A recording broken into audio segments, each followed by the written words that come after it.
আমরা তো সবার সাথে এক ধরনের সম্পর্ক ব্যালেন্স মেনটেন করে চলি।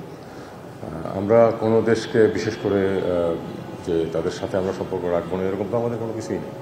আমাদের গভীর সম্পর্ক আছে মার্কিন যুক্তরাষ্ট্রের সাথে এবং অর্থনৈতিক প্রচুর সম্পর্ক আছে চীনের সাথে। আমি নিশ্চিন্ত যে বাংলাদেশ যেই ব্যালেন্স মেনটেন করে আসছে এটা বহাল থাকবে, এখনও আছে এবং আমি বিশ্বাস করি যে ভবিষ্যতে যে সরকার আসবে তারাও সেটাই মেনটেন করে দেবে, কারণ আমাদের প্রত্যেক বৃহৎ দেশের সাথে আমাদের স্বার্থ আছে, সেই স্বার্থ আমাদেরকে সমন্বয় রাখতে হবে। আমাদের থেকে যারা অনেক বড়, অনেক বেশি শক্তিশালী, তাদের ভিজিবিলিটি বেশি থাকবে, এটা তো স্বাভাবিক। আমাদের যে অবস্থান অর্থনৈতিকভাবে এবং রাজনৈতিকভাবে তার তুলনায় আমাদের ভিজিবিলিটি কম কিনা, আমার কিন্তু সেটা মনে হয় না। আমরা কিন্তু বিভিন্ন ফোরামে যথেষ্টই ভিজিবল এবং আমরা হয়তো not kicking beyond our size সেটা হতে পারে, কিন্তু আমরা একটা ব্যালেন্স মেনটেন করে কিন্তু আমাদের সবখানে আমাদের উপস্থিতি বজায় রেখে চলেছি এবং এমন না যে বাংলাদেশ কি করে, কোথায় কি করে কেউই কনসার্ন না, সেরকম কিন্তু না। বাংলাদেশ কিন্তু আন্তর্জাতিক অঙ্গনে যথেষ্টই তার আকারের তুলনায়, তার শক্তির তুলনায় যথেষ্টই গুরুত্ব পায় বলে আমি মনে করি। চীনের সাথে যোগাযোগ নিয়ে তৃতীয় কোনো দেশের উদ্বেগ হওয়ার কোনো কারণ আছে আপনি কি মনে করেন? আমার তো মনে হয় না, যেহেতু আমরা ব্যালেন্স মেনটেন করে চলি, কারোই উদ্বিগ্ন হওয়ার কিছু নেই। আরেকটা হলো, আমরা জানি সামনে নির্বাচন আসছে, কোন কোন দেশ পর্যবেক্ষক পাঠানোর জন্য পররাষ্ট্র মন্ত্রণালয়ে যোগাযোগ করেছে? কারণ আমরা জানি যে পররাষ্ট্র মন্ত্রণালয় ভায়া হয়ে সেটা ইস্যু হয়ে যায় না, এটা ঠিক এভাবে ভায়া হয়ে যায় এটা সঠিক নয়। আসলে তারা যারা ধরুন পর্যবেক্ষক পাঠাবে বলে মনে করে, তার সাধারণত একটা প্রাথমিক ভিজিট করে। আপনারা জানেন যে প্রাথমিক ভিজিট কিছু হয়েও গেছে। সর্বশেষ ছিল IRI এর ডেলিগেশন এসেছিল এবং IRI ডেলিগেশনের যে প্রধান ছিলেন উনি বলে গেছেন যে আমি তো কিছুদিন পরে আসছি আবার। আমরা চাইবো যে আমরা তো একেবারে ফ্রি, ফেয়ার, ট্রান্সপারেন্টের একটা ইলেকশন করতে বদ্ধপরিকর। কাজেই যারা পর্যবেক্ষক হিসেবে আসতে চায় আমরা অবশ্যই তাদেরকে এনকারেজ করবো।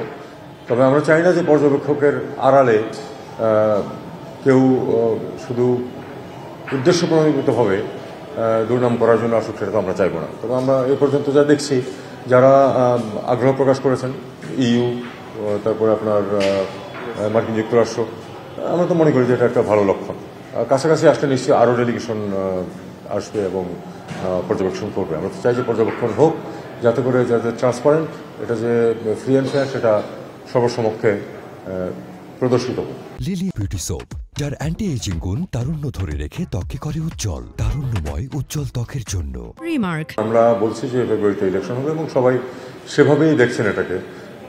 দেখুন, ওই উদ্বেগের কথা যেটা বলছেন যে দেশে বিদেশে ইত্যাদি, যতক্ষণ পর্যন্ত ঘটনা শেষ না হয় ততক্ষণ পর্যন্ত বিভিন্ন ধরনের উদ্বেগ প্রকাশিত হতে থাকবে। আমি মনে করি সেটা খুব বেশি গুরুত্ব আছে।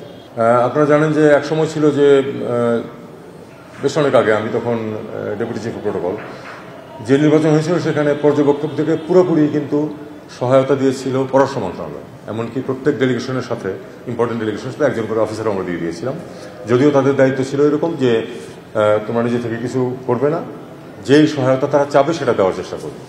কিন্তু সাবসিকুয়েন্টলি ইলেকশন কমিশন সিদ্ধান্ত নিয়েছে যে তারাই পর্যবেক্ষকদেরকে হ্যান্ডেল করবে। কাজেই পররাষ্ট্র মন্ত্রণালয় সরাসরি জড়িত না, তাদের ভিসা টিসা দেওয়ার ব্যাপার থাকবে, সেটা তো আমরা দিয়ে দেবো, কোনো সমস্যা নেই। বাকিটুকু কি হবে না হবে সেটা কিন্তু আপনাদেরকে জেনে নিতে হবে নির্বাচন কমিশন থেকে। জাকির নায়েককে দেওয়া হয়েছে বলে আমি জানি না, আমি এরকম কিছু শুনিনি, আপনার কাছে প্রথম শুনলাম। আর প্রসেস যেটা ওই গোয়েন লুইসের পরিবর্তে, সেটা প্রসেস চলছে এবং আমি শুধু আপনাদেরকে এটুকু বলতে পারি যে সমস্যার সৃষ্টি হয় বা কোনো কন্ট্রোভার্সির সৃষ্টি হয় এরকম কেউ আসবে না এখানে। ভারতের পররাষ্ট্র সচিব আপনাদের মুখে একটি প্রশ্ন তুলে দিয়েছিলেন, আপনারা সেই প্রশ্নটা করেননি কেউ। ভারতের পররাষ্ট্র সচিব বলেছিলেন যে অন্তর্ভুক্তিপূর্ণ, ট্রান্সপারেন্ট ইত্যাদি নির্বাচন তারা চান ইত্যাদি। আপনাদের মুখে প্রশ্নটা তুলে দেওয়া হয়েছিল যে আপনারা এই কথা গত 15 বছর বলেননি কেন? আগের নির্বাচনগুলি কি আপনাদের এই ফর্মুলা অনুযায়ী সঠিক ছিল? আপনারা কেউ এই প্রশ্নটা তুলেন না। আমি বড় অবাক হয়েছি যে আপনাদের মধ্যে যথেষ্ট পুরনো জার্নালিস্ট অনেকে আছেন। আপনাদের উচিত ছিল এই সুযোগটা যখন উনি দিয়েছেন, আপনারা যদি নিজের থেকে কিছু এমব্রাস করতে নাও চান, যখন তিনি সুযোগটা দিয়েছেন তখন সেই প্রশ্নটা আপনাদের করা উচিত ছিল, সেটা আপনারা করেননি।